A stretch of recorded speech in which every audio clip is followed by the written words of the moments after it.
जब भगवान आपकी परीक्षा लेते हैं तो ये संकेत जरूर देते हैं। आज ये सच जान लो कि तुम्हारे जीवन में आने वाला हर तूफान तुम्हें तबाह करने नहीं, बल्कि ये देखने आता है कि तुम्हारी जय उस परमात्मा पर कितनी मजबूती से टिकी है। कितना दर्द होता है ना जब आप पूरी ईमानदारी से धर्म के मार्ग पर चलते हैं, किसी का बुरा नहीं चाहते, सबका भला करते हैं, और फिर भी आपके जीवन में दुखों का पहाड़ टूट पड़ता है। कभी आर्थिक तंगी घेर लेती है, कभी वो इंसान साथ छोड़ देता है जिस पर आपको खुद से ज्यादा यकीन था, और कभी आपकी मेहनत का श्रेय कोई और ले जाता है। आप अकेले अंधेरे कमरे में बैठकर भगवान से लादते हैं, हे प्रभु, क्या यही सिला है मेरी अच्छाई का? क्या तू देख नहीं रहा कि मैं किस दौर से गुजर रहा हूं? वो रातों का सन्नाटा, वो आंसुओं से भीगा तकिया और वो मन का बोझ इंसान को अंदर से तोड़ कर रख देता है। आपको लगता है कि शायद भगवान निर्दयी हो गया है या शायद उसका अस्तित्व ही नहीं है, पर सच तो ये है कि ईश्वर केवल उन्हीं की परीक्षा लेता है जिन्हें वो कुछ बड़ा देना चाहता है। जो कच्चा घड़ा होता है उसे आग में नहीं तपाया जाता, लेकिन जिसे कीमती और मजबूत बनना होता है उसे भट्टी से गुजरना ही पड़ता है। श्री कृष्ण भगवद गीता में कहते हैं कि अनन्यास चिंतयन्तो मां ये जनाः पर्युपासते तैषां इत्याभियुक्ताना योगक्षेमं वहाम्यहम्। यानी जो अनन्य भाव से मेरा चिंतन करते हैं उनकी रक्षा का भार मेरा है, लेकिन उस रक्षा के स्तर तक पहुंचने से पहले वो ये देखता है कि क्या तुम सुख और दुख में एक समान रह सकते हो।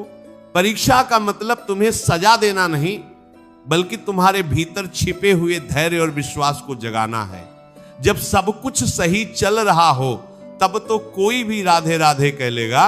असली भक्त तो वो है जो कांटों पर चलते हुए भी मुस्कुरा कर कहे कि मेरे माधव की यही मर्जी है। इसका समाधान ये है कि जब भी जीवन में मुश्किलें बने तो घबराने के बजाय उन संकेतों को पहचानो जो ये बताते हैं कि ये ईश्वर की ली हुई एक परीक्षा है। समाधान है अटूट धैर्य और पूर्ण समर्पण। जब आप अपनी बुद्धि लगाना छोड़ देते हैं और ये मान लेते हैं कि मैं केवल एक कठपुतली हूं और सूत्रधार वो ऊपर वाला है, तो आपका आधा तनाव वहीं खत्म हो जाता है। परीक्षा के समय भगवान आपसे आपकी सबसे प्रिय चीज मांग सकते हैं या आपको ऐसी स्थिति में डाल सकते हैं जहां आपका स्वाभिमान दांव पर हो, लेकिन जो इन संकेतों को समझ लेता है वो विचलित नहीं होता। इस ईश्वरीय परीक्षा के गहरे रहस्य को समझने के लिए हमें पुराणों के उस महान प्रसंग की ओर चलना होगा जहां एक राजा के धैर्य ने साक्षात त्रिदेवों को धरती पर आने को मजबूर कर दिया था। ये कथा है मार्कंडेय पुराण में वर्णित सत्यवादी राजा हरिश्चंद्र की। राजा हरिश्चंद्र के जीवन में सब कुछ वैभवशाली था, लेकिन जब भगवान ने उनकी परीक्षा लेने का निश्चय किया तो संकेत बहुत कठिन थे। ऋषि विश्वामित्र के माध्यम से उनकी परीक्षा शुरू हुई। राजा ने स्वप्न में दिए गए दान को सत्य मानकर अपना पूरा राज्य दान कर दिया। परीक्षा के संकेत यही नहीं रुके, वे और भी भीषण होते गए। राजा को काशी की गलियों में बिकना पचा, अपनी पत्नी और संतान से अलग होना पचा, और अंत में एक शमशान का रखवाला बनना पचा। सोचिए, एक चक्रवर्ती सम्राट शमशान में लाशें जला रहा है। ये ईश्वर की ली जाने वाली सबसे बड़ी परीक्षा का संकेत था। जब उनके पुत्र की मृत्यु हुई और उनकी पत्नी शव लेकर शमशान पहुंची, तब भी राजा ने अपने कर्तव्य और सत्य का मार्ग नहीं छोड़ा। उन्होंने अपनी पत्नी से भी शमशान का कर मांगा। ये वो अंतिम क्षण था जहां परीक्षा पूरी हुई। साक्षात भगवान प्रकट हुए और उन्होंने हरिश्चंद्र को उनका खोया हुआ राज्य, पुत्र और यश वापस दिया। ये कहानी हमें सिखाती है कि परीक्षा का संकेत अत्यधिक कष्ट हो सकता है, लेकिन उसका परिणाम अत्यधिक सुख और अमरता होता है। पहला संकेत जो भगवान देते हैं वह है अकेलापन। जब आपकी परीक्षा शुरू होती है तो अचानक आपके अपने लोग आपसे मुंह मोड़ने लगते हैं। वो दोस्त, वो रिश्तेदार, जो कल तक आपके साथ खड़े थे, अचानक गायब हो जाते हैं। ये ईश्वर का संकेत है कि वो आपको बाहरी बैसाखियों से मुक्त करके आपकी आंतरिक शक्ति से जोड़ना चाहता है।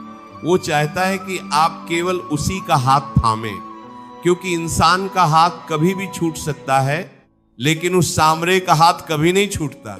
दूसरा संकेत है चारों तरफ से बंद दरवाजे। आप जिस भी दिशा में मेहनत करेंगे वहां आपको नाकामी मिलेगी। ये इसीलिए नहीं है कि आप अयोग्य हैं, बल्कि इसलिए है क्योंकि भगवान आपकी सहन शक्ति देख रहा है। वो देखना चाहता है कि क्या आप गिरकर फिर से उठने का हौसला रखते हैं, क्या आपका विश्वास परिस्थितियों के बदलने से बदल जाता है। तीसरा संकेत है अकारण अपमान।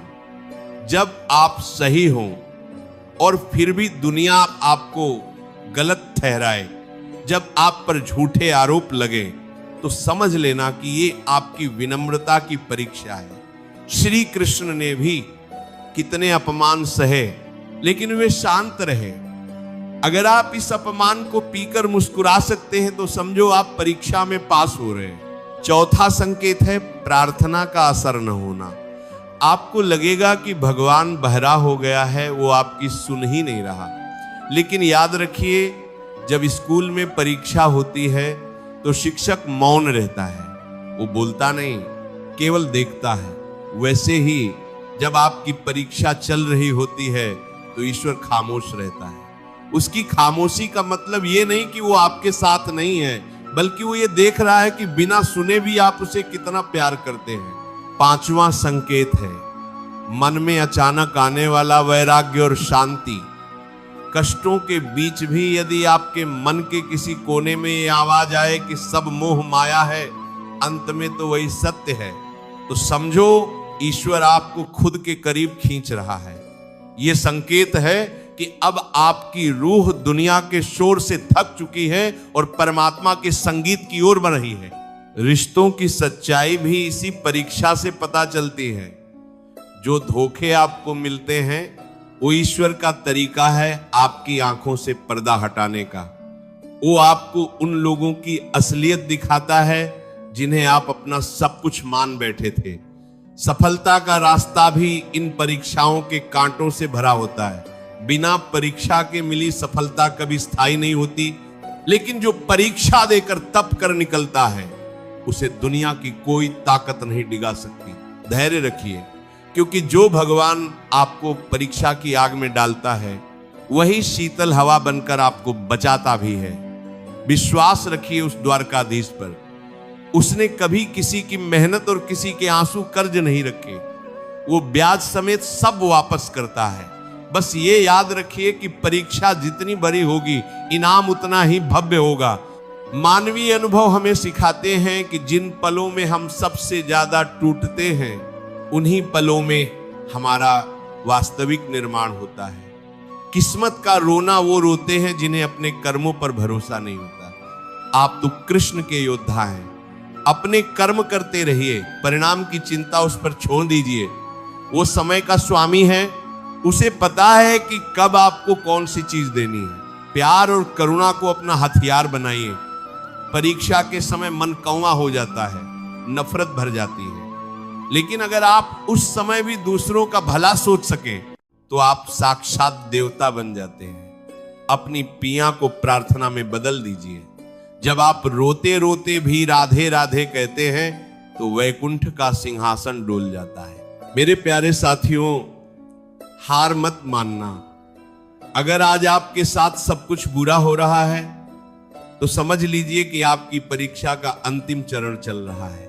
इसके बाद जो सवेरा होगा उसकी रोशनी इतनी तेज होगी कि पिछला सारा अंधेरा आप भूल जाएंगे। खुद पर गर्व कीजिए कि भगवान ने आपको इस परीक्षा के योग्य समझा। आज से अपने हर दुख को एक चुनौती की तरह स्वीकार करें।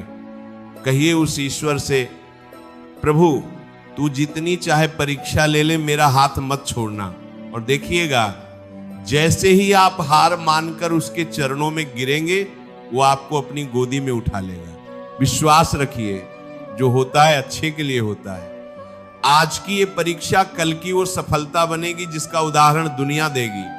आप अकेले नहीं हैं, आपके साथ वो है जिसने पूरी सृष्टि को रचा है।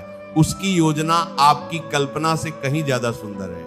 अगर आज के इस संदेश ने आपकी डूबती हुई उम्मीद को सहारा दिया है, अगर आपको लगा है कि वाकई आपके जीवन की मुश्किलें केवल एक परीक्षा हैं, तो इस हिम्मत को औरों तक भी पहुंचाएं। न जाने कितने लोग आज टूटने वाले होंगे जिन्हें शायद आपकी एक साझा की गई बात फिर से खचा कर दे। आज से अपनी हर चिंता को कृष्ण के चरणों में अर्पण कर दें। शांत रहें, मौन को अपनाएं और अपने कर्म पथ पर अडिग रहें। जीत आपकी ही होगी, क्योंकि सत्य कभी हारता नहीं और प्रेम कभी मरता नहीं। श्री कृष्ण की ये शिक्षाएं ही आपके जीवन का असली धन है। अगर आपको इस वीडियो से शक्ति मिली है और आप भी अपनी परीक्षा को सफलतापूर्वक पार करने का संकल्प ले चुके हैं, तो हमारे इस परिवार का हिस्सा जरूर बने। आपकी मौजूदगी ही हमारा सबसे बड़ा मोटिवेशन है।